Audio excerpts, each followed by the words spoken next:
do not live much of an exciting life, but whenever people ask me for a story that still keeps me up at night, this is the one I tell. I was 19 at the time, working a dead-end job at a fish processing plant in a remote coastal town in Nunavut. If you have never been to the far north during winter, it is hard to explain just how isolating it feels. The town swells with seasonal workers during the fishing months, but come November, most of them leave. The bars close down, the shops board up, and it is just the locals, the frozen ocean, and a darkness that stretches on for what feels like forever. Our housing unit sat on a street called Harbor Walk, only a block from the shore. The name made it sound charming, but really it was just a row of stilted prefab boxes connected by a wooden boardwalk-style path that rattled when the wind hit it. I had lived there since I moved up for work, and the routine had become a part of me. I ran almost every night, no matter how cold it got.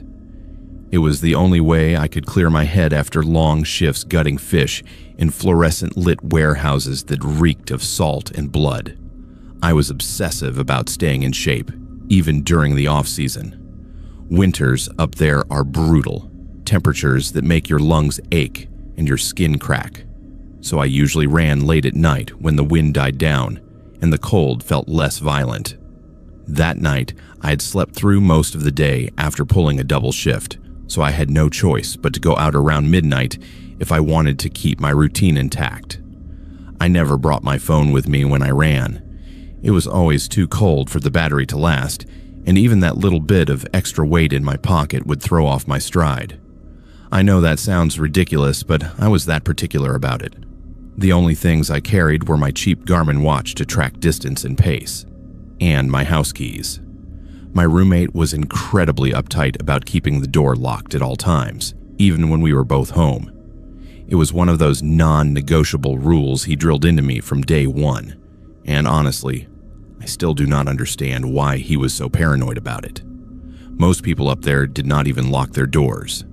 It was a small community where everyone knew everyone.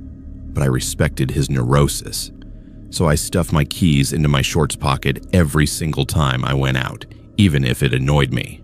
I decided to stick to the elevated boardwalk path that night. The surface was just firm enough to be easy on my knees, and it gave me a long, uninterrupted stretch to zone out. Sometimes I would jog down on the frozen beach for a challenge, but that was not happening after the exhausting shifts I had been pulling. I just wanted a nice, easy long run with no changes in terrain or elevation. The boardwalk would give me exactly that. I started zoning out after the first few kilometers, slipping into that euphoric runner's high where everything else fades away. I always tell people, even today, if you can break that first mental barrier, which happens after about 5 kilometers or so, the rest of the run is easy and borderline meditative.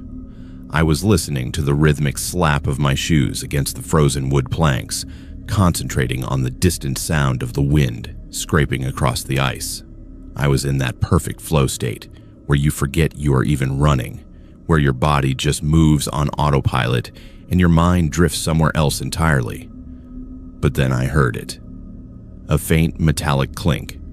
I stopped dead in my tracks and checked my pocket. Empty. My stomach dropped like a stone. It was my keys. I crouched down immediately, peering through the narrow gaps between the boardwalk planks, but it was useless. It was pitch black underneath, and there was no way I could even see where they had fallen, let alone retrieve them from where I was standing. I started cursing out loud, literally yelling into the empty night.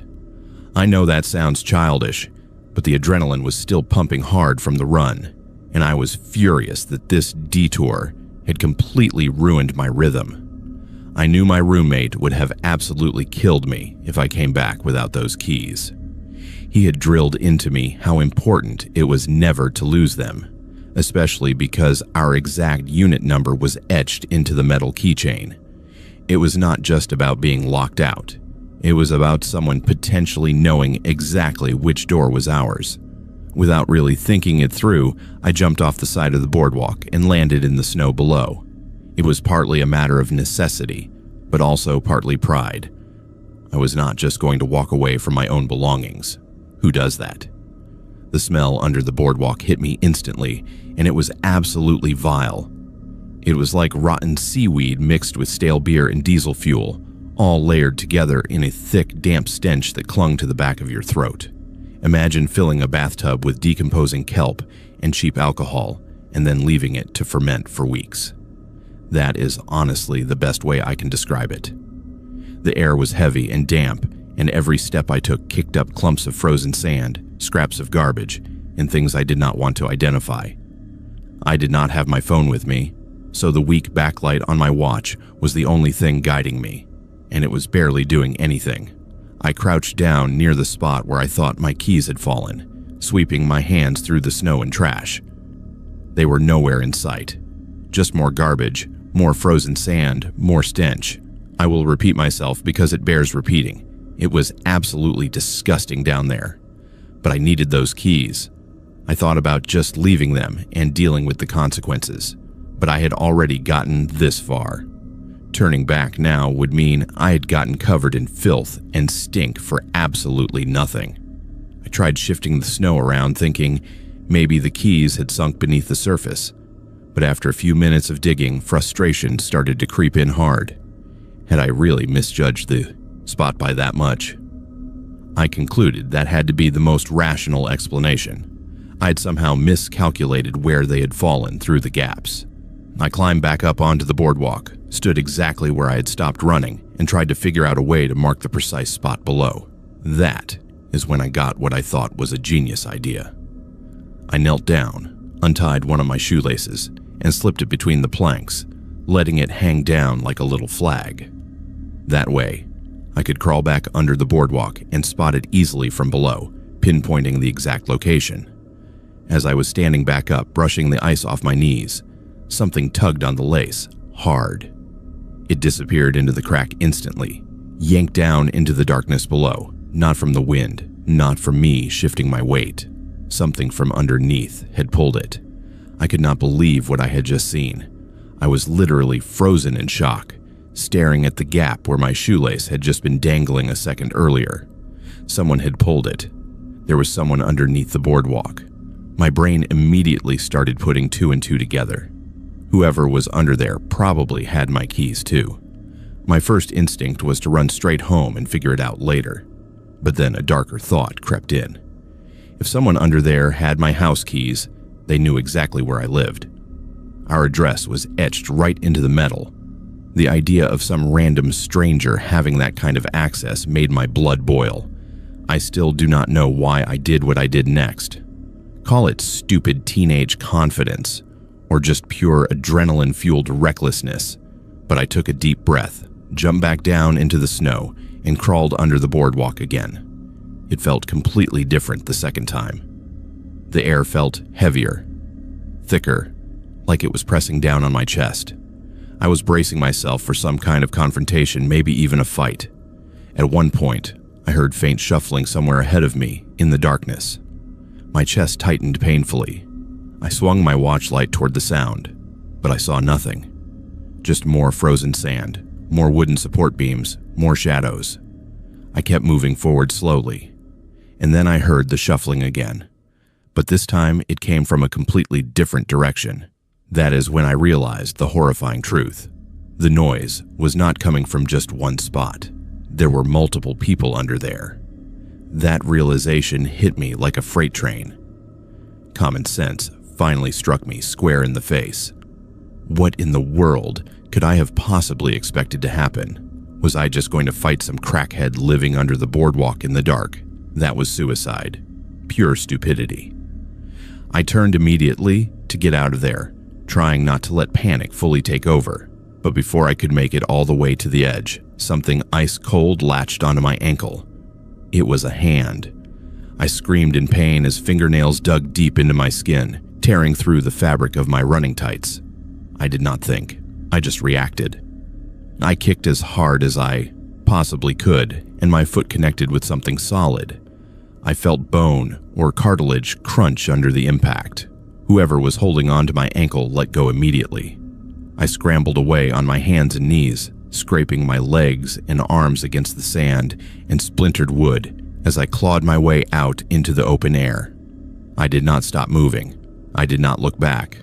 I sprinted straight home, faster than I had ever run in my entire life. When I reached our front door, I pounded on it until my roommate finally opened up. To say he was furious would be a massive understatement. He was absolutely livid. I was surprised he did not physically throw me out right there. But before he could fully lose it on me, I explained everything in a breathless rush. The keys, the shoelace, the people hiding under the boardwalk, the hand grabbing my ankle.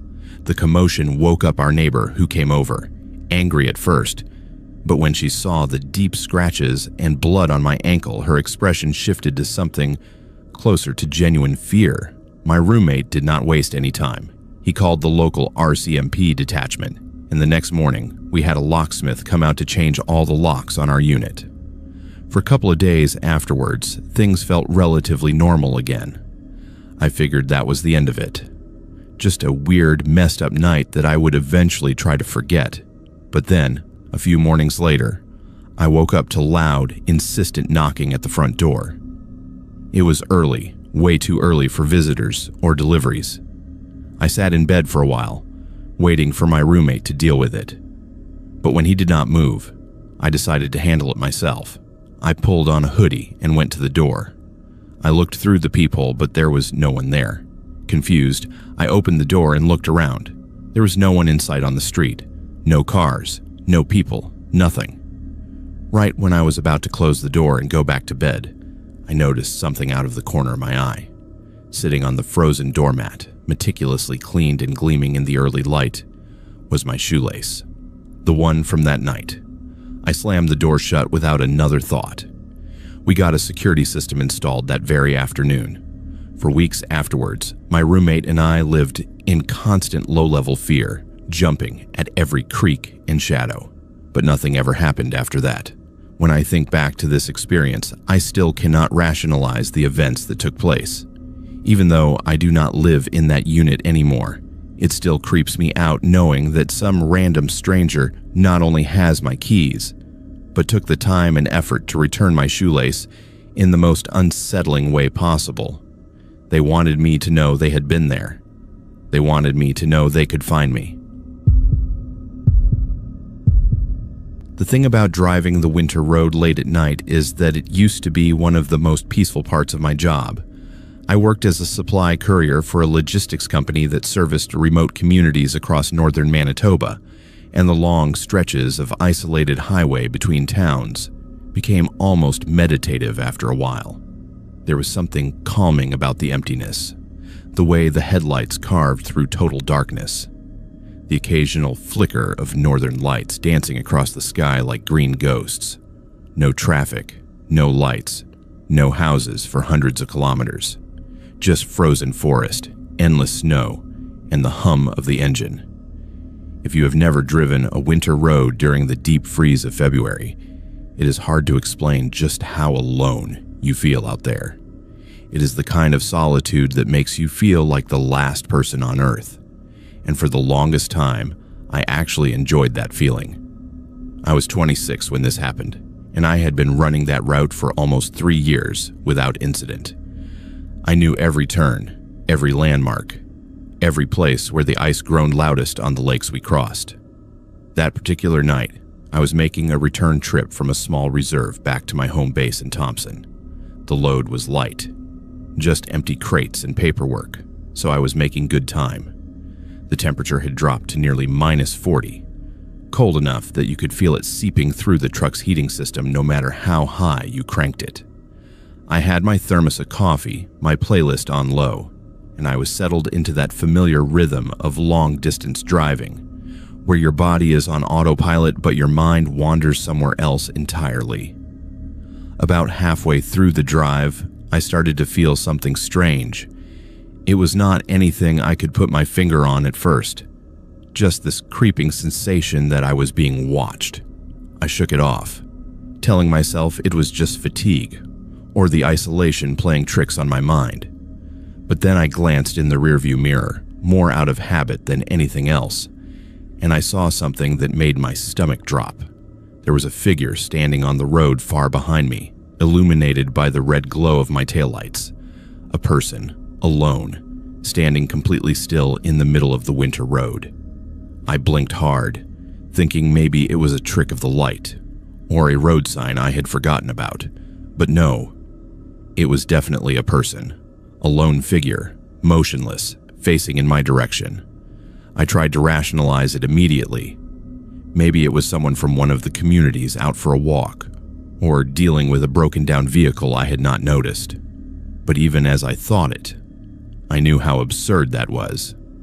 Nobody would be out here on foot in these temperatures, not unless something had gone catastrophically wrong.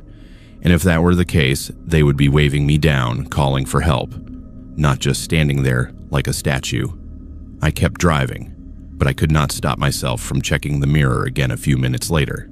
My heart started pounding before my brain could even process what I was seeing. The same figure was still visible, but now they were much closer, still perfectly still facing my direction. I pressed down harder on the gas pedal, telling myself it was impossible, that I was imagining things. There was no way someone could cover that much distance on foot in just a few minutes, not in waist-deep snow and sub-zero temperatures.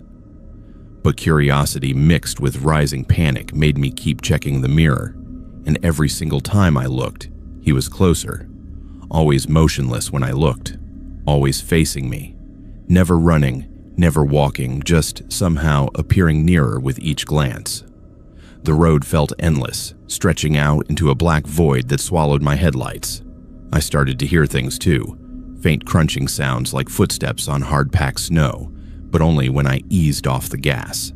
The heater fan and my own increasingly heavy breathing drowned out most ambient noise, and I could not tell if the sounds were real or if my mind was creating them to match the growing terror I felt. I was gripping the steering wheel so hard my knuckles ached, and I kept looking between the road ahead and the rearview mirror, back and forth, back and forth. Each time I checked, he was closer. 10 meters behind, then 5.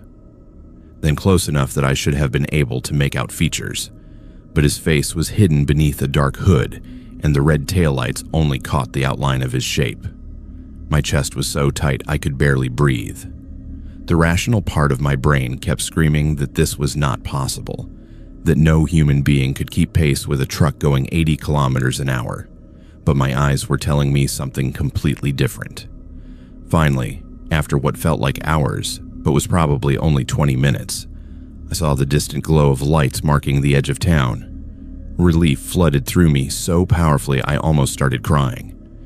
I was shaking, exhausted from the adrenaline, and I just wanted to get home, lock my door, and convince myself this had all been some kind of stress-induced hallucination. I turned into a small, empty parking lot near my apartment building, my hands still trembling on the wheel. I put the truck in park and just sat there for a moment, trying to catch my breath and slow my racing heart. I looked in the rearview mirror one last time, almost compulsively, expecting to see nothing but empty pavement. But when I looked up, my blood turned to ice. The man was standing at the far end of the parking lot, exactly where my truck had just pulled out from seconds before. He was just standing there, his hood still obscuring most of his face, illuminated now by the flickering orange glow of a nearby streetlight. I could not see his eyes, but I knew he was looking directly at me. I could feel it. I nearly stalled the truck, trying to throw it into reverse. My foot slipped off the clutch and the engine lurched violently, but I did not care. The headlights swung across the lot as I cranked the wheel, and for just a split second they caught the lower half of his face. His skin was pale, almost gray in the harsh light, and his expression was completely blank. No anger, no malice, just nothing. I fishtailed out of the parking lot, tires spinning on the ice, and I did not stop until I was parked directly in front of my building's main entrance under the brightest light I could find. I sprinted from the truck to the door, fumbling with my keys so badly I almost dropped them. And I did not feel safe until I had slammed my apartment door shut and locked every single lock. I spent the rest of that night peeking through the blinds at the parking lot below, convinced I was going to see him standing under one of the lights, staring up at my window.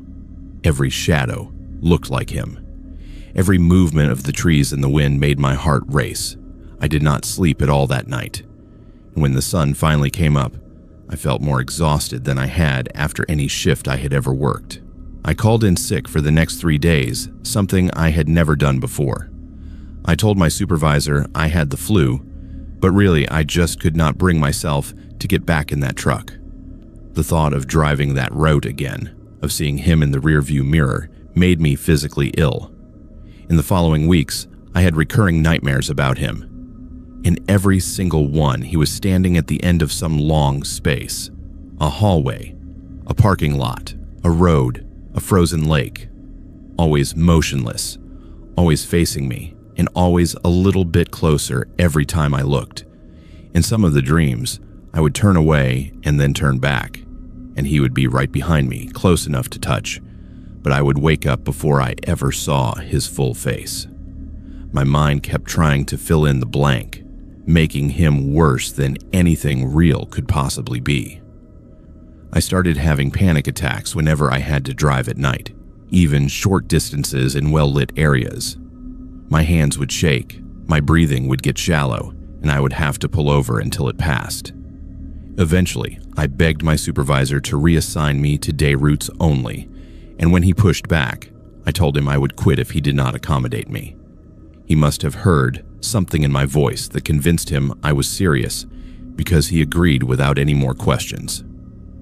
I have not driven a winter road at night since then, and I never will again.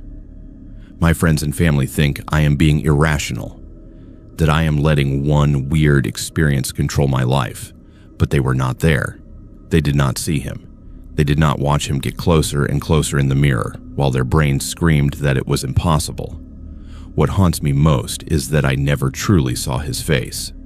I only caught that brief glimpse of his lower jaw and mouth, pale and expressionless, and maybe that is what makes it so much worse. My imagination has filled in the rest, creating 100 different versions of what he might have looked like, and every single one of them is more terrifying than the last. Sometimes I wonder if he was even real, or if I experienced some kind of psychological break from the isolation and exhaustion. But then, I remember the way the streetlight caught him in that parking lot. Solid and real and impossible to deny. He was there. And wherever he is now, I hope I never see him again. I spent most of my early 20s bouncing between work camps in northern Alberta, taking whatever contract jobs I could find to save up money for school. The camps were exactly what you would expect: depressing, isolated, and filled with people who were only there because the pay was decent enough to ignore how miserable the conditions were. Most of the workers kept to themselves, showed up for their shifts, and counted down the days until they could leave. It was not the kind of place where you made friends or felt particularly safe, but it was not dangerous either. At least, that is what I kept telling myself. The camp I was stationed at that winter was about 3 hours north of Fort McMurray, accessible only by a single logging road that turned into a nightmare of ice and mud depending on the season. The accommodations were modular units stacked in rows like shipping containers, each one housing 4 workers in cramped bunk-style rooms. The whole setup felt temporary and cheap, like it could be packed up and moved at any moment, which I suppose was the point.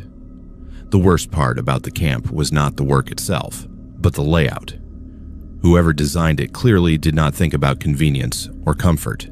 The washroom facilities were detached from the main sleeping quarters, sitting at the far edge of the camp in a standalone cinder-block building that always smelled like industrial cleaner and something sour underneath. During the day, it was annoying to walk over there, but at night it felt like a trek across no man's land. The pathway between the units and the washroom was poorly lit, with only a few flickering overhead lights that barely cut through the darkness. Most guys just pissed outside rather than make the walk, but I was never comfortable doing that. My friends used to make fun of me for it, calling me uptight, but I just could not bring myself to do it. So every night, if I needed to go, I made the walk. That particular night, I had been drinking with a few of the other workers in one of the common rooms. Nothing crazy, just a few beers to take the edge off after a long shift. By the time I headed back to my unit, it was past midnight and the camp was quiet. Most people were either asleep or keeping to themselves. I lay in my bunk for a while, scrolling through my phone, even though the signal was terrible, but eventually I realized I needed to use the washroom. I debated holding it until morning, but I knew I would not be able to sleep, so I pulled on a hoodie and slipped outside. The air was brutally cold, the kind that stings your lungs with every breath, and the sky was so clear you could see every single star. I walked quickly, hands shoved deep in my pockets, appreciating the silence and the northern lights flickering faintly on the horizon. The washroom door creaked loudly as I pushed it open, and I immediately regretted coming. The place smelled awful, like bleach trying and failing to cover up something. Much worse. The fluorescent lights buzzed overhead, casting everything in a harsh, sickly glow that made the cracked tiles and stained sinks look even more depressing. I figured I would make it quick, so I headed to the farthest stall and locked myself in. The walls were covered in crude graffiti, phone numbers, and half-finished insults carved into the paint.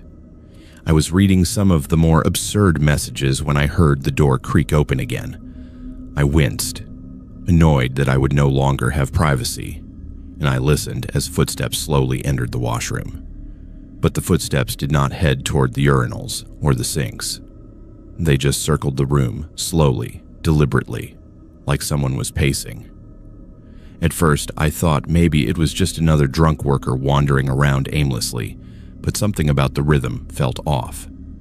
The steps would move in one direction, pause, then move in another, almost like whoever it was inspecting the space. At times, it sounded like the footsteps were coming from multiple directions, like there was more than one person, but I could not be sure. The acoustics in that concrete box made everything echo strangely. Eventually, the footsteps stopped near the sinks. Complete silence. No movement, no coughing, no rustling of clothes. The water did not turn on. I had no idea what they were doing, and the silence was somehow worse than the pacing. I finished up, ready to get out of there as quickly as possible, but when I went to push the stall door open, it would not budge. I jiggled the latch, thinking maybe it had stuck, but the door was completely jammed. I pushed harder, then put my shoulder into it, but it felt like someone was holding it shut from the outside. Frustration and discomfort flooded through me. I wanted to punch the door, to yell, but something stopped me. The footsteps started again, and this time they were much closer. I could hear them right outside my stall, slow and deliberate. I felt this really sick, crawling sensation in my chest, like someone was standing inches away on the other side of that flimsy metal door. I tried shoving the door again with all my weight, but it still would not move. The adrenaline was starting to kick in hard now, and my brain was connecting dots I did not want to connect. Someone was holding the door shut. Someone was trapping me in here. I was not just going to sit there like some helpless victim waiting for whatever was going to happen next. I backed up as far as the tiny stall would allow, then charged the door with everything I had.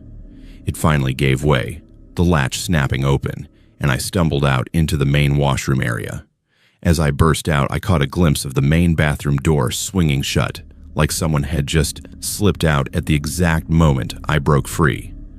I scanned the washroom quickly, my heart hammering in my chest. It was empty. Whoever had been walking around in there, whoever had been holding my stall door shut, was gone. But that did not make sense. I had heard the footsteps stop right outside my stall just seconds before. There was no way someone could have crossed the entire washroom and made it out the door that fast without me hearing them run. Unless they had been standing there the whole time, waiting, and bolted the moment I forced the door open. I did not waste time thinking about it. I went to the sink and hastily washed my hands, keeping my eyes on the reflection in the grimy mirror, watching the stalls behind me. Everything looked still, but I could not shake the feeling that I was not alone. I dried my hands on my jeans and headed straight for the exit. I grabbed the door handle and turned it, but it would not move. The handle would not even rotate, as if the door had somehow been locked from the outside. I froze, my mind racing. This had to be some kind of prank. Maybe one of the guys from my unit was messing with me, trying to scare me because they knew I got uncomfortable easily. But that did not make sense either. None of them had seen me leave. They were all back in the common room when I left. And this was not really the kind of thing any of them would do. This felt different. This felt wrong. I gritted my teeth and started banging on the door, yelling for whoever was outside to open up. My voice echoed off the concrete walls, sounding desperate and small. I got no response, just silence. Then behind me, I heard movement in one of the stalls. The soft creak of a door hinge, the faint scrape of a shoe against tile. I whipped my head around, staring at the row of stalls. All the doors appeared closed, and I did not see any feet beneath any of them. That meant whoever was in there was standing on one of the toilets, deliberately hiding, trying to stay out of sight. My heart was pounding so hard I could feel it in my throat. There had been 2 people in here the whole time. One had left to lock the door from the outside, and the other had stayed behind, waiting in one of the stalls like some kind of trap. I thought about yelling again, about demanding they show themselves, but what would that accomplish? If they wanted to hurt me, they had already had plenty of opportunities. This was deliberate. This was planned. I looked around frantically for another way out and noticed a small, grimy window up near the ceiling above the sinks. It was not big, but it might be enough. I did not have another option. I climbed onto the sink, which groaned and shifted under my weight, and I genuinely thought it was going to rip off the wall and send me crashing to the floor. But it held.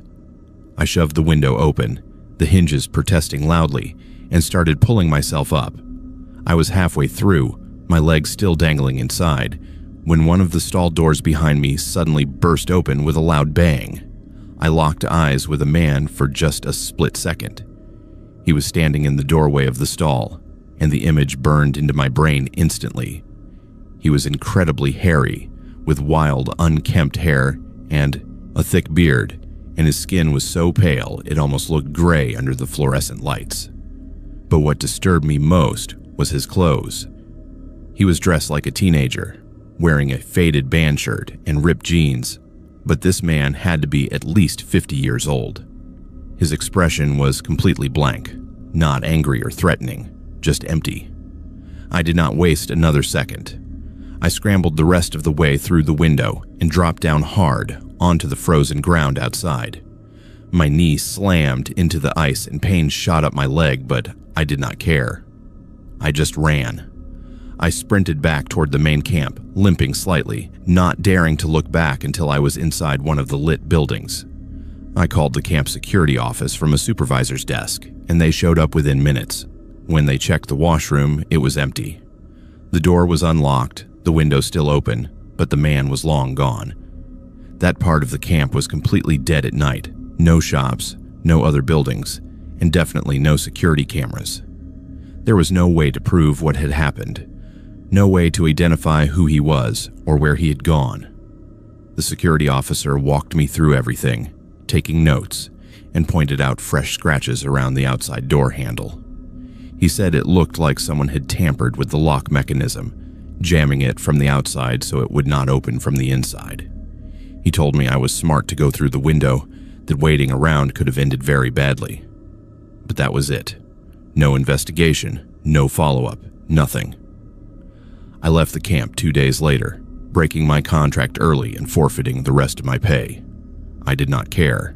I have never gone back to a work camp since, and I never will.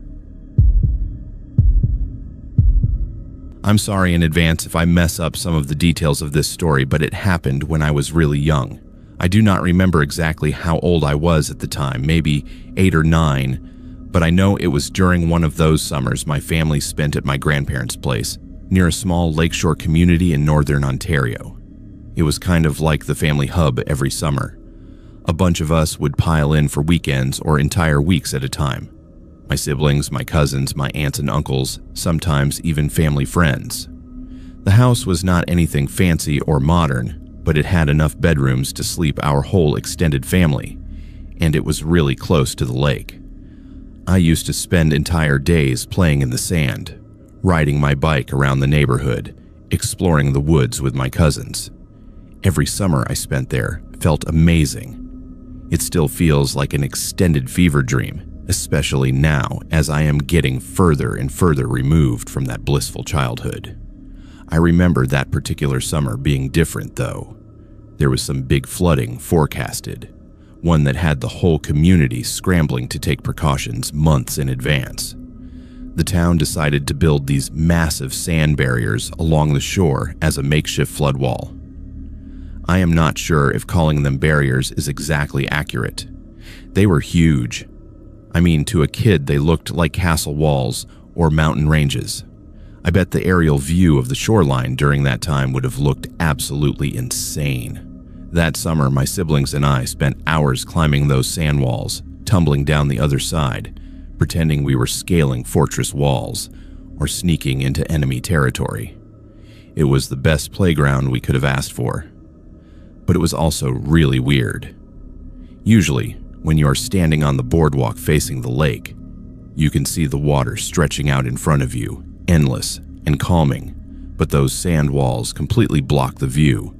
You would walk along the boardwalk, and instead of water, there was just this giant wall of sand towering over everything. It felt wrong, somehow, like the town had been cut off from the lake entirely. The lakefront also closed after a certain hour. The lifeguards would go off duty, and people were not technically permitted to go down to the sand, but that rule never really stopped us locals. The town was safe, the kind of place where everyone knew everyone, and letting kids roam around was not considered a big deal, especially after the tourist crowds thinned out in the evening. As long as we promised not to go in the water, our parents did not really mind. And to be honest, I was kind of a little troublemaker back then. I liked pushing boundaries, especially when I thought I could get away with it. That is what led me to sneak out that evening. It was not even dark yet. The sun had not started setting, but I had not asked permission to go outside. I just wanted some alone time. I think I had gotten into a fight with one of my brothers earlier, but I do not really remember the details. The sliding door downstairs, where all the kids' bedrooms were located, made it really easy to come and go unnoticed. My older cousins had practically written the playbook on sneaking in and out, usually for way more rebellious reasons than a solo walk, but I had learned from watching them. Even today, we still laugh about how easy it was to slip out of that house without alerting the adults. I stepped outside as quietly as I could, not even bothering to put shoes on, and made my way toward the boardwalk. I was expecting to see some locals, maybe even some kids my age playing near the sand. Even after the lakefront officially closed, there were usually people around, especially anyone who lived nearby or was staying in one of the rental houses. I was kind of surprised to see how completely empty it was. Not a single person outside. No families packing up their beach gear, no joggers, no dog walkers, nothing. It felt deserted in a way I had never experienced before. I am talking not a single soul in sight. It was strange and a little bit unsettling, like the whole town had just vanished. I walked along the boardwalk for a little while, half expecting to run into someone eventually, but I never did. It felt like the whole lakefront was asleep or abandoned. I was about to head back to the house when I noticed something alarming in the distance. There was a thin trail of smoke rising from behind one of the sand walls. At first, I thought maybe it was just fog rolling in off the lake, but I looked closer and confirmed that it was definitely smoke, like smoke from a fire, the kind that comes from burning wood or garbage. Smoke on the shore was not that unusual, even though it was technically against the rules and borderline illegal. Sometimes tourists would light small fires in the evening despite the posted signs. But there was something about how empty everything was that night that made the smoke feel deeply wrong. It kind of looked like a tiny volcano, the way the smoke just rose straight up from the sand wall like it was coming out of the ground itself. I looked around for an adult, someone I could tell, or someone who could check it out, but there was no one. Just the empty boardwalk stretching out in both directions, silent except for the wind. I should have gone straight home. I know that now. But curiosity got the better of me, and honestly, my parents had always taught me never to turn my back on someone who might be in need. This situation felt like that. What if someone had started a fire and then gotten hurt? What if they needed help? I climbed the sand wall a little ways away from where the smoke was rising. By the time I reached the top, I was covered in sand, my hands and knees scraped from grabbing onto the loose, shifting surface. I looked down the other side and saw exactly what I expected to see, a bonfire. But the weird thing was that it was completely isolated. There was no one around. No chairs, no coolers, no towels, no footprints in the sand leading away. Just a fire burning in the middle of the empty shore, as if whoever had started it had simply abandoned it and disappeared. It did not sit right with me. Even at that age, I knew leaving a fire unattended like that was dangerous. Fires could spread, especially with the dry conditions we had been having that summer. I slid down the sand wall on the lakeside and made my way over to the fire.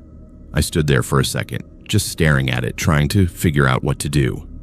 I did not have water or anything to put it out with, so I just started kicking sand onto it. I did that over and over, scooping sand with my feet and hands, until the flames were finally smothered and only smoke remained. I did not want to leave just yet. I was way too curious. I could not think of any logical reason why someone would light a fire in a restricted area just to abandon it completely, unless they were trying to hide something or commit some kind of crime. I inspected the fire pit more closely, and that is when I made some truly disturbing discoveries. There were clothes in the ashes, little kids' clothes, stuff that I would wear, small jackets, tiny shoes, socks, pieces of fabric that had been half buried and burned. My stomach dropped. I bent down, using a stick to poke through the remains, and I realized that the fire had mostly been used to burn clothing. But then I found something even worse: photos. Or at least what was left of them. Most were charred beyond recognition, curled and blackened, but one had survived enough for me to make out a face. It was a boy, probably around my age, maybe a little younger. He had light hair and a shy smile, and he honestly looked a little bit like me. Like, if one of my parents had told me he was a distant cousin or a neighbor kid, I would have believed them without question. The picture made me feel really sick inside, like something terrible had happened, and I had just stumbled onto the evidence. I felt myself wanting to run. My hands were shaking, and I dropped the stick. I was just a little kid. I had obviously never been through anything that scary or disturbing before, so I was completely freaking out. But it got so much worse. I heard a voice shout out from somewhere down the shore. A man's voice, harsh and loud, yelling, "Hey!" I looked up and saw a man coming toward me from further down the beach. He was bald, and I could not make out much of his face from that distance, but I could see that he was staggering with every few steps, like he was fighting not to trip over his own feet. It looked like he was drunk, or maybe on something worse. He yelled again, "Hey, kid," and started moving more quickly toward me, his gait uneven and jerky. I could not move. I was completely frozen to the spot, paralyzed by fear. My brain could not process what was happening fast enough. He yelled again, "Don't you go anywhere!" And that was what finally snapped me out of it. My survival instinct kicked in, and I started running toward the sand wall as fast as my legs would carry me. The sand made running incredibly hard, like trying to sprint through thick mud, but I felt like I was in a life and death situation. I started climbing the wall, clawing at the sand with my hands, my feet slipping and sliding.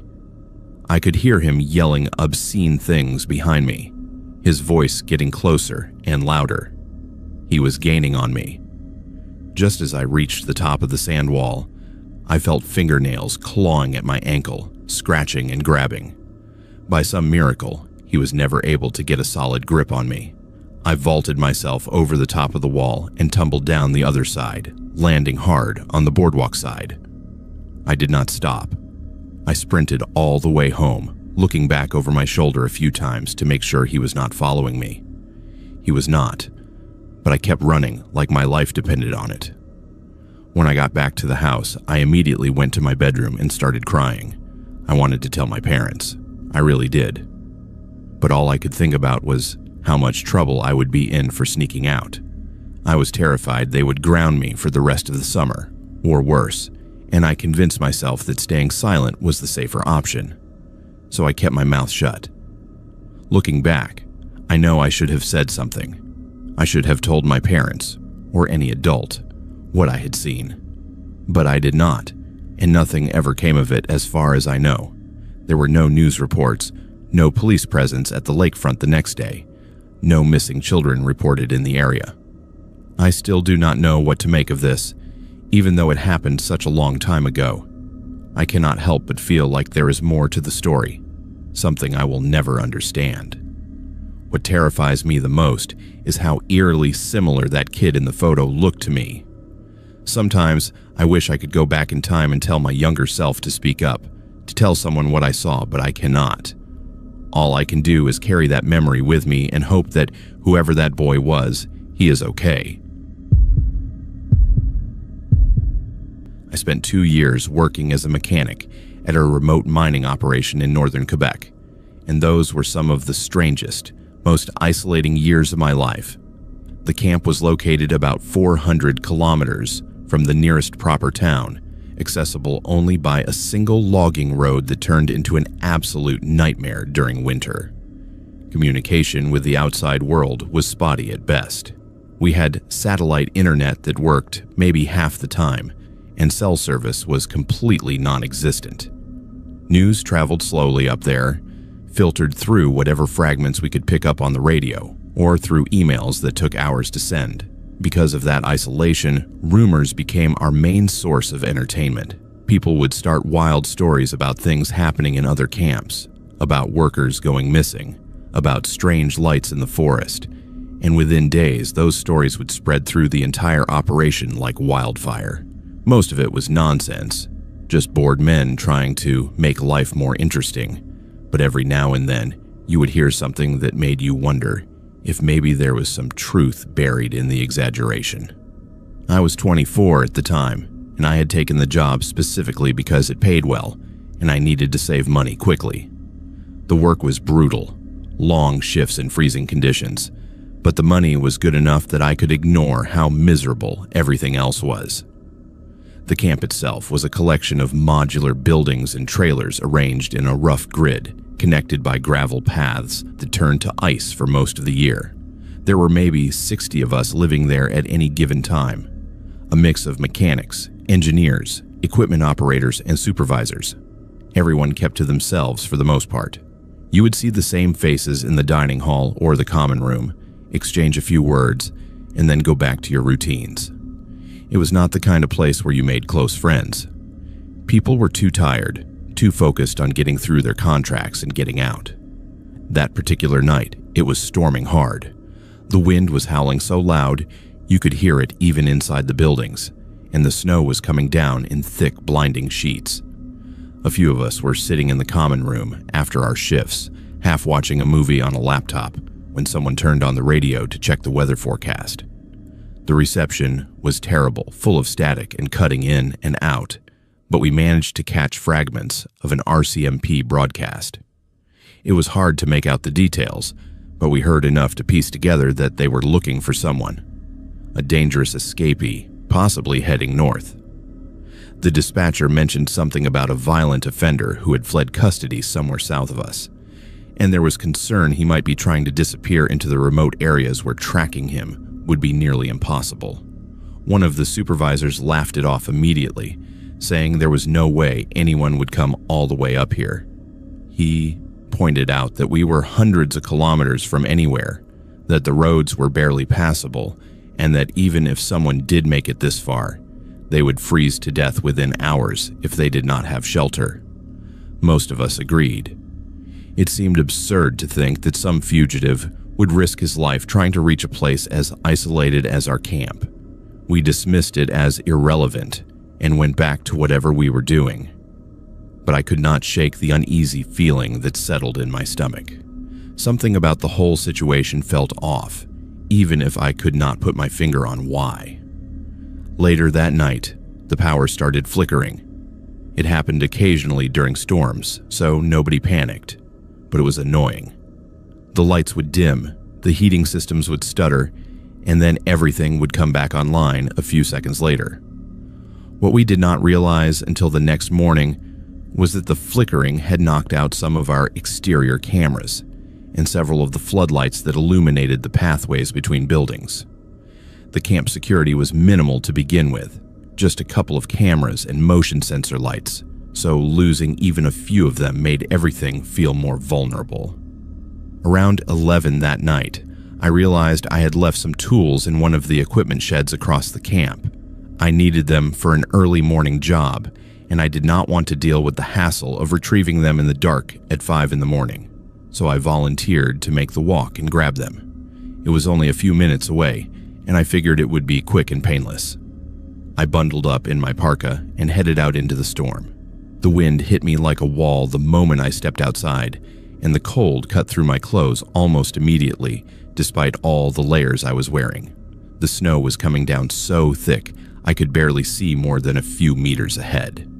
I kept my head down and followed the gravel path by memory, using the dim glow of the few working lights to guide me. As I passed one of the disused storage sheds near the edge of camp, I noticed something strange. There were fresh boot prints in the snow leading directly toward the shed. Deep, clear prints that had not been filled in by the storm yet, which meant they were recent. That shed had not been opened in weeks, maybe months. There was no reason for anyone to be over there, especially not in the middle of a storm. I stopped and stared at the prints for a moment, debating whether I should just ignore them and keep walking. But curiosity got the better of me. I followed the prints to the shed door and noticed it was slightly ajar, hanging open just a crack. I pushed it open slowly, and the hinges creaked loudly in protest. Inside, it was pitch black except for the faint glow of my headlamp. I called out, asking if anyone was in there, but I got no response. Just as I was about to leave, I heard it. Breathing, slow, deliberate breathing, and the faint creak of shifting boards, like someone was moving carefully to stay. Hidden. My heart started pounding. I backed out of the shed immediately, not bothering to close the door, and walked as quickly as I could toward the main camp without breaking into a run. I did not want to panic, but I also did not want to stick around and find out who or what was in there. When I got back to my quarters, I tried to convince myself it was nothing. Maybe it was just one of the other workers using the shed for something. Or maybe I had imagined the breathing entirely. But I could not shake the feeling that something was very wrong. I locked my door, which I almost never did, and tried to go to sleep, but sleep would not come. I kept replaying the sound of that breathing in my head, the way the boards had creaked, like someone was deliberately trying to stay quiet. A few hours later, I woke up to a noise. My door was slightly ajar, even though I was absolutely certain I had locked it before going to bed. My stomach dropped. I sat up slowly, my heart racing, and scanned the room. Everything looked normal at first glance, but then I noticed my bag. It was sitting on the floor near the foot of my bed, and it had been rifled through. The contents were slightly scattered, zippers opened, pockets turned inside out. I immediately checked for my wallet and my camp ID pass. Both were missing. My hands started shaking as I realized what that meant. Someone had been in my room while I was sleeping. Someone had gone through my things and taken my identification. I got dressed as quickly as I could and went straight to the security office. The supervisor on duty looked annoyed at first, like I was overreacting. But when I explained about the shed, the footprints, and my missing ID, his expression changed. He radioed the other supervisors, and within 20 minutes, the entire camp was on lockdown. Nobody was allowed to leave their quarters, and a team was organized to sweep the camp and check every building. We waited for hours, sitting in the common room with a dozen other workers, all of us tense and confused. Eventually, the security team reported back. They had found my ID and camp pass discarded near the back fence, partially buried in the snow. Next to them were boot prints leading off into the forest, disappearing into the tree line. The camp stayed on lockdown for the rest of the night, while we waited for the RCMP to arrive. But because of the storm and the condition of the road, it took them almost 2 full days to reach us. By the time they showed up, the prints had been covered by fresh snow, and there was no way to track where they led. They searched the surrounding area as best they could, but it was like looking for a ghost. A few days after that, we finally got news from the outside. A violent offender had been captured over 300 kilometers away, near a different mining camp. He had a stolen camp jacket stuffed in his bag, along with several IDs and passes from workers at various operations. The RCMP confirmed that he had been moving between remote camps, breaking in, stealing supplies and identification, and disappearing before anyone could catch him. They could not definitively prove he had been at our camp, but the evidence was hard to ignore. What haunts me the most is not the idea that some dangerous fugitive was wandering around our camp in the middle of the night. What haunts me is knowing that he was in my room while I was there.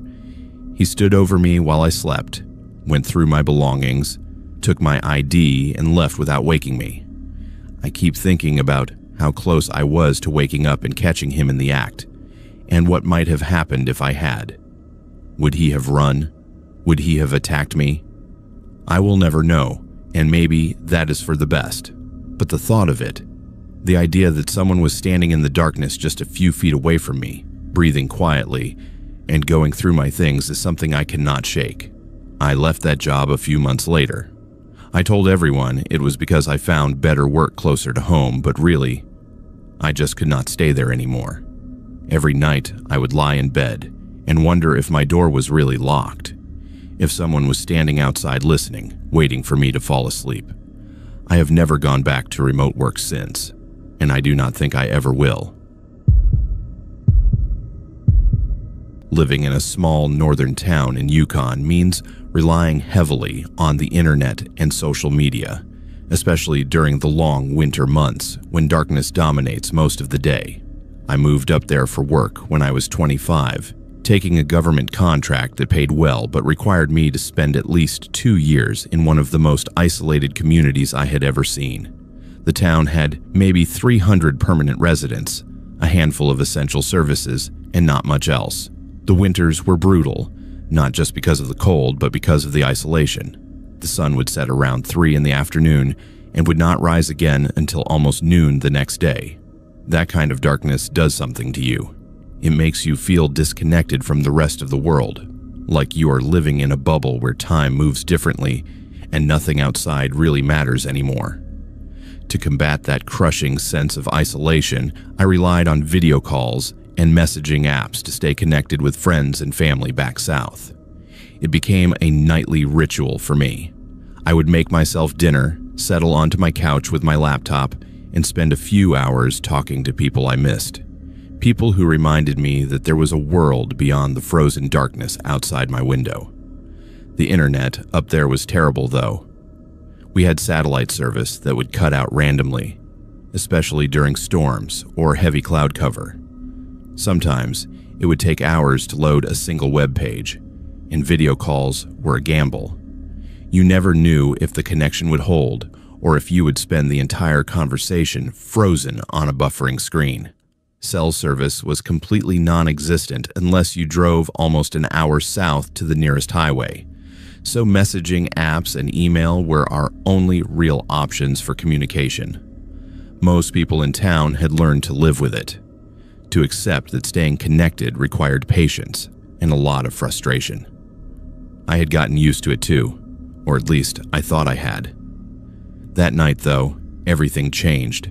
It was late February, and we were in the middle of a nasty winter storm. The wind was howling, rattling the windows of my small apartment, and the power had been dipping on and off all evening. I was bored and restless, scrolling through social media on my phone when I got a video call notification from my younger cousin, Emily, who lived in Toronto. I was surprised because she rarely called me, usually preferring to text, but I answered it anyway. I was happy for the distraction. The call connected, but the video was glitchy from the start. Her face kept freezing, the audio cutting in and out, and there was a noticeable delay between when she spoke and when I heard her words. I almost hung up and suggested we try again later, but she seemed insistent on talking, so I stuck with it. Right away, something felt off about the conversation. Emily was usually bubbly and talkative, always going on about her job or her friends or whatever drama was happening in her life, but that night she was quiet, almost subdued. She kept asking me strange, weirdly specific questions about my apartment. She asked which floor I was on, which side of the building my windows faced, whether my bedroom door locked from the inside. At first, I thought maybe she was just making conversation or asking out of curiosity, but the questions kept getting more detailed. She asked if my balcony door had a deadbolt, if I kept my curtains open at night, if anyone else lived on my floor. I started to feel uncomfortable, but I tried to brush it off. I told myself she was probably just worried about me living alone in such a remote place, that maybe she had seen some news story about break-ins and was concerned for my safety. But then she mentioned something that made my stomach turn. She casually asked if I had rearranged my furniture recently, specifically mentioning that my couch now faced the window instead of the TV. I had moved my couch a few weeks earlier, but I'd never told anyone about it. I had never posted photos of my apartment online, never mentioned it in a text or email. There was no way she could have known that unless she had somehow seen inside my apartment. I felt a cold prickle of fear run down my spine, but I tried to stay calm. I asked her how she knew about the couch, and she just laughed it off, saying she must have remembered it from a video call we had done months ago. But that did not make sense. We had not video called in over 6 months, and my furniture had been arranged completely differently back then. The call kept glitching, freezing on frames that felt wrong somehow. At one point, the video froze on an image of Emily staring directly at the camera, her eyes locked on something behind me, her expression blank and unreadable. I turned around to look, but there was nothing there, just my empty apartment, my dark windows reflecting the glow of my laptop screen. When the call unfroze, she was talking again, asking me to go check a noise near my back door. She said she thought she heard something, that I should go look while staying on the call. She kept insisting, saying it was probably nothing but that I should check just to be safe. Her tone was strange, almost urgent, and it made me deeply uneasy. I told her I had not heard anything, that everything was fine, but she kept pushing. She told me to keep my phone pointed away from the door while I checked, claiming the camera was lagging and it would help the connection. That was when I knew something was very, very wrong. I told her I needed to go, that my internet was cutting out, and I ended the call abruptly. My hands were shaking as I stared at my phone screen. I opened a different messaging app, one we rarely used, and sent Emily a quick text asking if she was okay. I got a response almost immediately. She said she had been offline all evening because her internet was down, that she had not called me at all. My blood turned to ice. I read the message 3 times, trying to process what it meant. Whoever I had just been talking to, whoever had been asking me those questions and staring at me through my screen, was not my cousin. Someone had somehow accessed her account, or spoofed her contact information and had been pretending to be her. But why? What were they trying to get me to do? I sat frozen on my couch, my mind racing. Then my phone buzzed with a new message. It was from the same contact, the one I had just been on the call with, the one pretending to be Emily. The message said, "It is probably nothing, just look." I felt like I was going to be sick. I did not respond. Instead, I quietly got up from the couch and moved toward my back door, my phone clutched tightly in my hand. As I got closer, I heard it. The sound of the door handle being tested from the outside, jiggling softly like someone was trying to open it without making too much noise. My heart was pounding so hard, I thought it might burst out of my chest. I looked at the door, at the handle moving slightly, and I noticed something that made my skin crawl. The porch light outside, the one that was supposed to illuminate the small landing near my back door, was out. It had been working earlier that evening. I was sure of it. I backed away from the door as quietly as I could and grabbed the landline phone in my kitchen. I called the local RCMP detachment, my voice shaking as I explained what was happening. The dispatcher stayed on the line with me, keeping me calm, and told me officers were on their way. It felt like an eternity, but they arrived within 15 minutes. I watched from my front window as 2 officers walked around the side of my building with flashlights, checking the back entrance. When they knocked on my front door a few minutes later, I let them in, and they told me what they had found. There were fresh boot prints in the snow leading directly to my back door, and then circling around the side of the building toward the parking lot. The porch light bulb had been unscrewed, not broken, deliberately removed, so that anyone looking out through the peephole would see nothing but darkness. The officers took my statement and told me that similar reports had been coming in from other isolated homes in the area over the past few weeks. Someone had been targeting people who lived alone, using spoofed video calls and messages to gather information about their homes and routines, and then showing up in person.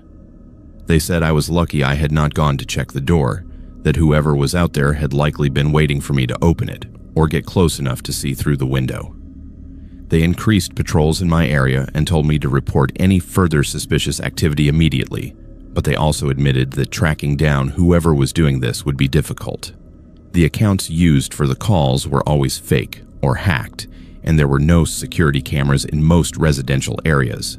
In the following weeks, I noticed something even more disturbing. Occasionally, I would get missed call notifications on my phone, appearing in my log at times when I knew for certain I had no service. The numbers always looked like slight variations of familiar contacts, a digit off here, an area code change there, just different enough that I might not notice at first glance, but still close enough to seem legitimate. I stopped answering calls unless I could verify who was on the other end through a separate platform first. I also covered my laptop camera with tape, something I had always thought was paranoid until this happened. I moved out of that apartment 2 months later, finding a place closer to the center of town where there were more neighbors and better lighting. I deleted most of my social media accounts and became extremely careful about what information I shared online. What haunts me most about this whole experience is not the fear I felt that night, or the knowledge that someone was standing outside my door trying to get in. What haunts me is how much they knew. They knew my cousin's name. They knew details about my apartment layout. They knew exactly what to say to make me trust them. That kind of knowledge does not come from luck or guessing. It comes from watching, from planning, from studying someone carefully over time. I do not know how long they had been watching me, or how much more they knew that they did not reveal. I do not know if they moved on to someone else, or if they are still out there doing the same thing to other people. All I know is that I now trust silence more than any incoming call, because at least silence cannot pretend to be someone I love. At least darkness cannot lie to me the way a familiar voice can. The cabin has always been my family's safe haven, the one place where we could escape from everything and just exist without worrying about the outside world. It sits deep in the northern Saskatchewan wilderness, about an hour and a half from the nearest town if you're driving a truck on logging roads, and even further if you're traveling by snowmobile in the winter. My grandfather built it back in the 70s, and it has been passed down through the family ever since. It is nothing fancy, just a 2-room structure with a wood stove, a small kitchen area, and enough bunk beds to sleep 6 or 7 people if everyone is willing to squeeze in. But it has always felt like home to me, maybe even more than the house I grew up in. We used it for hunting trips, fishing weekends, and sometimes just as a place to get away from civilization for a while. Up there, you do not have to worry about work, bills, or any of the usual stresses of modern life. It is just you, the forest, the lake, and the silence. One of the things I always loved about the cabin was how safe it felt. We rarely locked the doors, even when we left for the season. My dad used to say that anyone desperate enough to break into a cabin that remote probably needed whatever they were looking for more than we did. It was an unspoken rule among the families who had places out there. You did not mess with someone else's cabin, and if you were in trouble or caught in a storm, you could take shelter and leave a note explaining what you had used. It was a system built on trust and mutual respect, and as far as I knew, it had never been violated. That sense of security, that feeling that nothing bad could ever happen out there because we were too far from everything, was part of what made the cabin so special. But that all changed one winter weekend when I was 32. I had decided to go up alone to clear snow off the roof and spend a quiet night away from everything. It was mid-January, one of the coldest stretches of winter we had seen in years, with temperatures hovering around -35 even during the day. The lake was frozen solid, the ice groaning and cracking constantly as it shifted under its own weight. I had made the trip by snowmobile, hauling a small sled behind me with supplies, food, firewood, tools, and a sleeping bag rated for extreme cold. The ride out was beautiful, but brutal.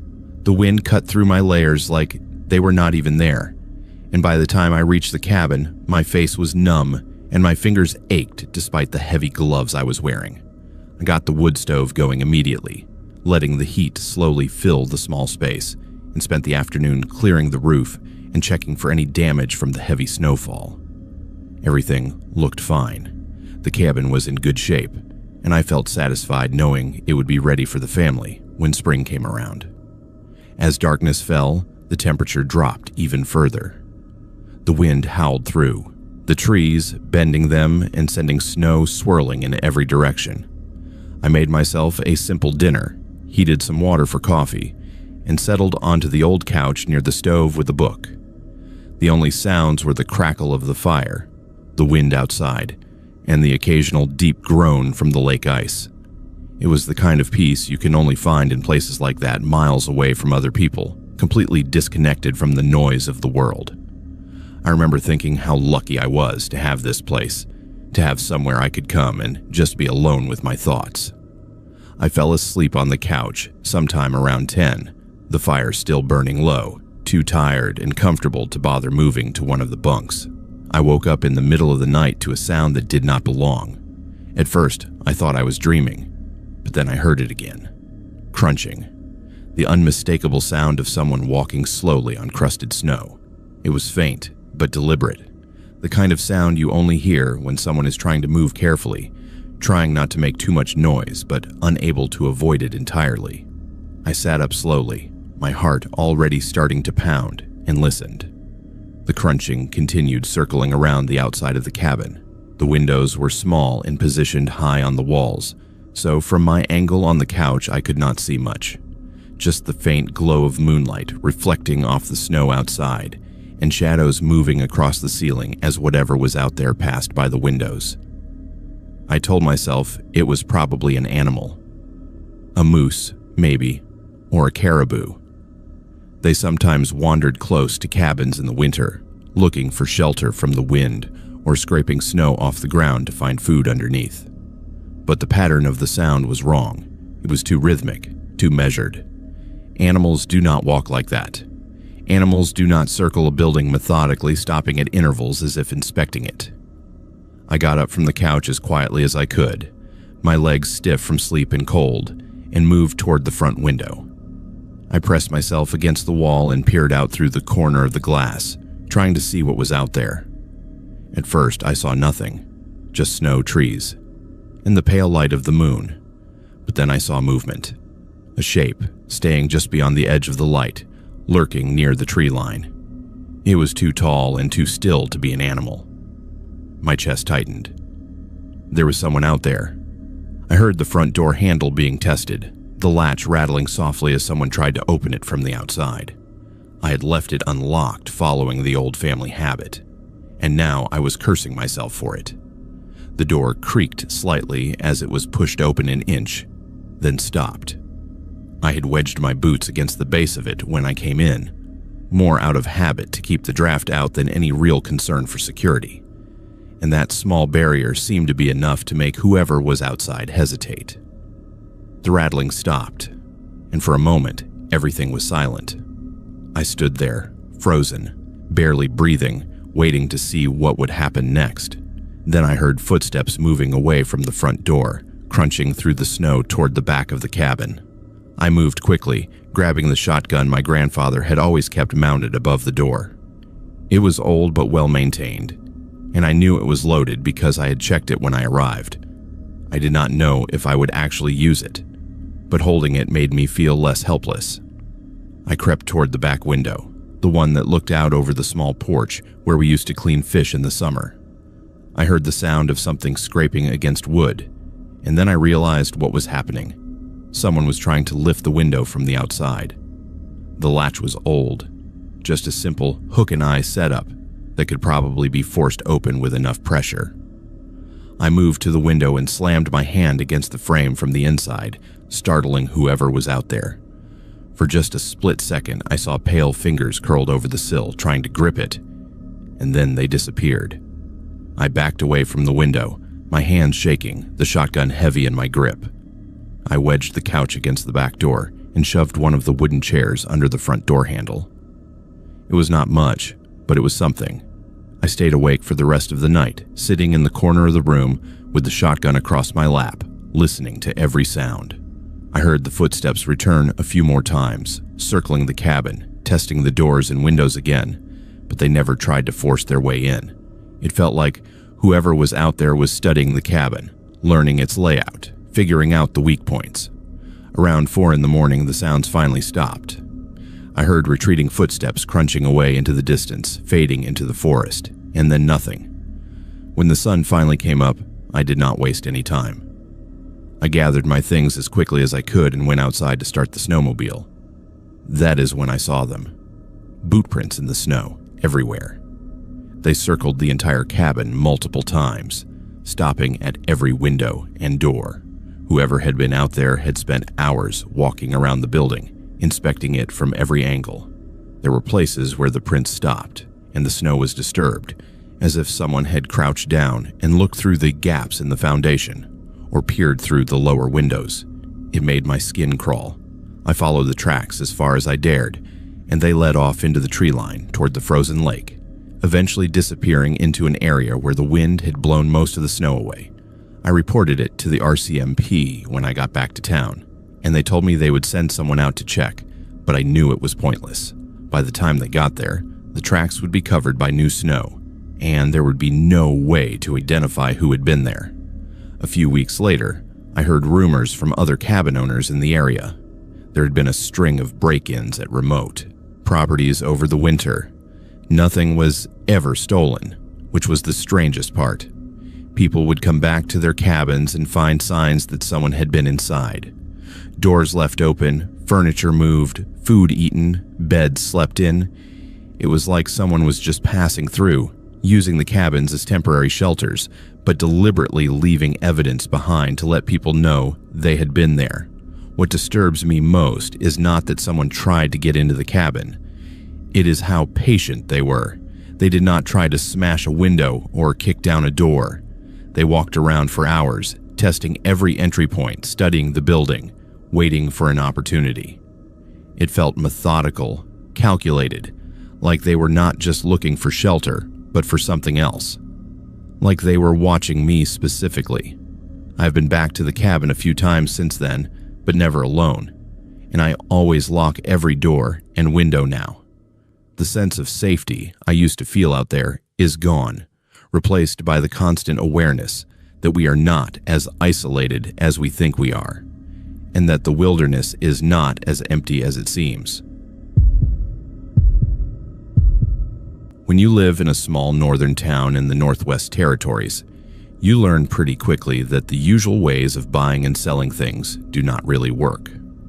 There are no big box stores, no shopping malls, and ordering things online means waiting weeks for delivery and paying insane shipping fees.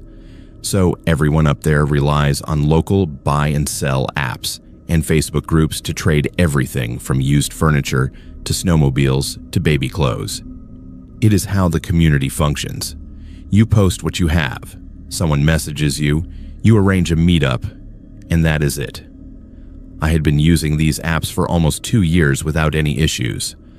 I had bought a couch from a nice older couple, sold some kitchen appliances to a young family who had just moved to town, and traded winter gear with other workers at the mine where I was employed. It always felt safe because the community was small enough that everyone kind of knew everyone, or at least knew someone who knew someone. There was an unspoken trust that came with that. I was 28 at the time, living alone in one of those temporary modular housing units that the mining company rented out to workers. The units were all identical, stacked in neat rows like shipping containers, each one with a small front step and a numbered door. It was not much, but it was affordable and close to work, so I did not complain. That spring, I decided to clear out some of my extra furniture because I was planning to move to a bigger place later in the year. I posted an ad on the local buy and sell app for a spare mattress I had been keeping in my storage closet. It was in good condition, barely used, and I priced it low because I just wanted it gone. Within a few hours, I got a message from someone interested. The profile looked normal enough, just a generic username and a blank profile picture, but that was not unusual. A lot of people up there did not bother filling out their profiles completely. The person seemed polite and asked a few basic questions about the mattress, how old it was, whether it had any stains or damage, that sort of thing. Then they asked if I could send a photo of my entrance so they would not get lost finding my unit. They explained that all the housing units looked identical and they had gotten confused trying to find someone else's place a few weeks earlier. It seemed like a reasonable request, so I stepped outside and took a quick picture of my front step and door, making sure the unit number was visible. I sent it over and thought nothing of it. They thanked me and said they would come by later that evening to pick it up. I gave them my address and told them to message me when they were close. But later that evening came and went, and I never heard from them. I sent a follow-up message asking if they were still interested, and they responded saying they were running late, that something had come up but they would definitely be there soon. They asked a few more questions, seemingly random ones. They wanted to know if I lived alone, what my work schedule was like, whether I usually kept my porch light on at night. At the time, I thought maybe they were just trying to figure out the best time to come by without disturbing me, but looking back, the questions felt invasive. I answered vaguely, saying I had a flexible schedule and that they could come by whenever it was convenient for them. They never showed up that night, and eventually I just assumed they had changed their mind and moved on. A few days later, though, I started noticing something strange. I got messages from other accounts, all with generic usernames and blank profile pictures, referencing details from the photo I had sent. One person asked if the chip paint on my doorframe had been repaired yet. Another mentioned the way my welcome mat was crooked, sitting at a slight angle on the step. These were tiny details, things you would only notice if you were really studying the photo closely, and it made me deeply uncomfortable. I started to wonder if these accounts were all the same person, or if someone had shared my photo in some group I was not aware of. I deleted the original listing and blocked all the accounts that had messaged me, but the unease did not go away. It felt like people were testing me, trying to figure out which unit was mine by referencing small details and seeing if I would confirm them. Then, one evening about a week after I had posted the ad, the power in my unit flickered briefly. It was not uncommon, especially during storms. But when I looked outside to see if other units were affected, I noticed something that made my blood run cold. There was a person standing at the far end of the row of units, completely motionless, silhouetted against the glow of a streetlight. They were not walking, not looking around, just standing there, facing in the direction of the housing complex. I watched for a few minutes, telling myself it was probably just another resident out for a walk or waiting for someone, but they never moved. They just stood there, perfectly still, like a statue. Then my phone buzzed. I looked down and saw a new message notification from the buy and sell app. It was from yet another new account, and the message said, I think I am at the right door now. Can you open up so I know?" My hands started shaking as I read the message. I looked back outside, and the figure was no longer at the end of the row. They were walking now, moving slowly down the line of units, stopping at each door and pausing for a few seconds before moving to the next one. It was methodical, deliberate, like they were checking each unit one by one. I backed away from the window, my heart pounding so hard I could hear it in my ears. I watched from the side of the curtain as the figure got closer and closer, stopping at each door, leaning in slightly as if listening. When they finally reached my unit, they did not knock. They just stood there for a moment, then quietly tried the door handle. It did not turn because I had locked it, but I could hear them testing it, jiggling it softly, and then they leaned against the door. The hinges creaked under the pressure, and I could see the door flex slightly inward. I did not call the police. I do not know why. Maybe I was too scared to make noise, too afraid that calling for help would let them know I was inside and alert. Instead, I grabbed my phone and texted my neighbor, a guy named Carter, who lived 2 units down. I told him there was someone at my door and I needed help. He responded almost immediately saying he was coming. A few seconds later, I heard his door open and his voice shouting, asking what the person was doing. The porch light at his unit flicked on, flooding the area with light, and I saw the figure at my door suddenly step back and walk quickly away, disappearing into the darkness between the rows of units. Carter came over and banged on my door, and I let him in. He told me he had not gotten a good look at the person, just a shape moving away, but he had seen them clearly at my door, leaning against it like they were trying to force it open. We went outside together with flashlights and checked the area. There were fresh boot prints in the snow leading from my unit back toward the parking lot, but they disappeared once they hit the plowed pavement. There were no cameras in the residential area, no way to see who had been there or where they had gone.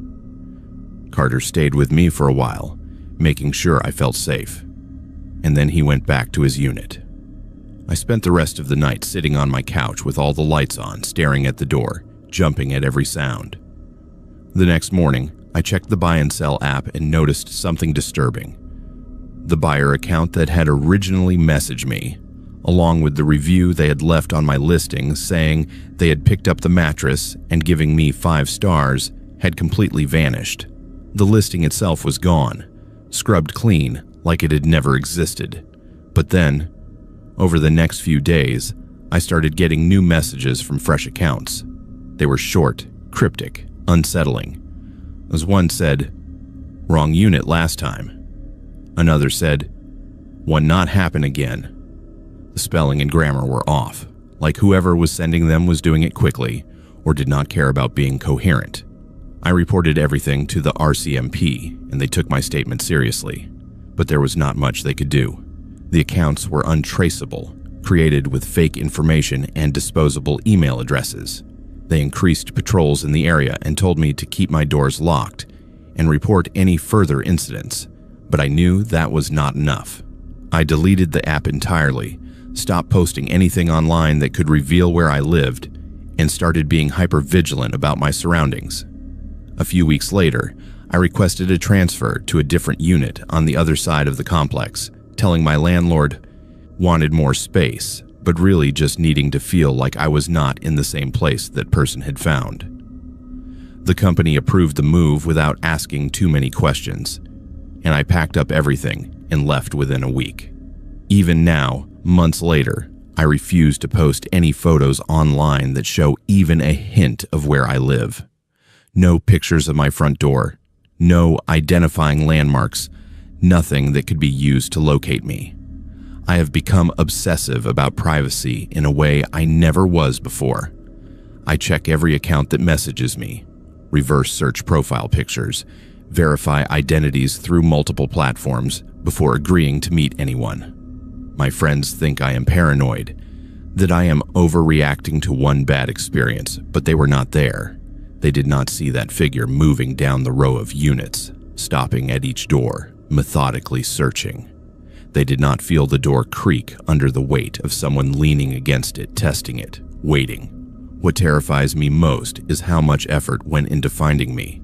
It was not random. It was planned, coordinated, patient, and I will never know if they found someone else or if they are still out there, sending messages, gathering photos, waiting for the next person to make the same mistake I did.